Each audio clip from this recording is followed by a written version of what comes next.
అందరికీ నమస్తే. ఈరోజు ఈ వీడియోలో భద్రకాళి అమ్మవారి గురించి తెలుసుకుందాం. కాకతీయుల ఇష్టదేవత, ఆరాధ్య దైవం వరంగల్లో ఉన్న భద్రకాళి అమ్మవారు. కాకతీయుల కాలం కంటే ముందు చాళుక్యుల కాలం నాడు విలసిల్లిన తల్లి భద్రకాళి అమ్మవారు. వేంగి రాజ్యాన్ని సాధించినందుకు గాను క్రీస్తు శకం 625లో చాళుక్య చక్రవర్తి అయిన రెండవ పులకేసి ఈ ఆలయాన్ని కట్టించినట్లు శాసనాలు చెప్తున్నాయి. కాకతీయుల కాలంలో అత్యంత వైభవాన్ని చూసింది దేవాలయం.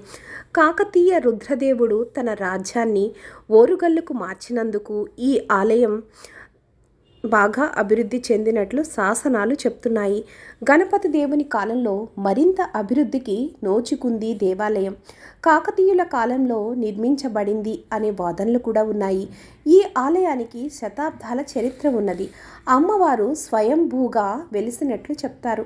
శ్రీ భద్రకాళీదేవి విగ్రహం దాదాపు 9 అడుగుల ఎత్తు, 9 అడుగుల వెడల్పుతో ఉంటుంది. ఆమెకు 8 చేతులు ఉంటాయి. ఎడమ వైపు ఉన్న 4 చేతులలో గంట, త్రిశూలం, చిన్న మస్తకం, పానపాత్రలు ఉన్నాయి. కుడివైపున ఉన్న 4 చేతులలో ఖడ్గము, చురిక, జపమాల, డమరుకం ఉన్నాయి. ఇక్కడ అమ్మవారు పశ్చిమాభిముఖంగా ఉన్నారు.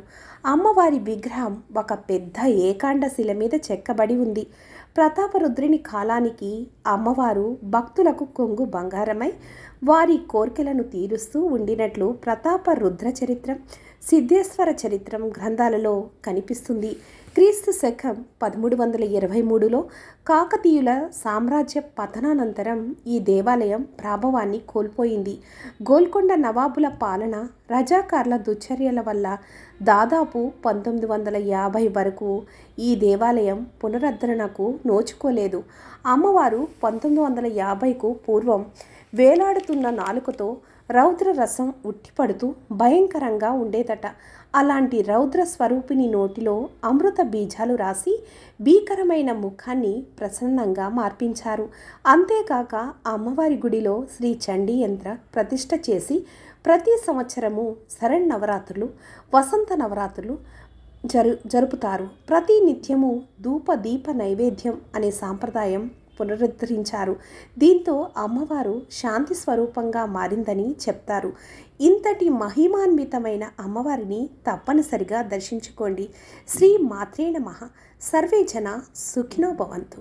ధన్యవాదములు.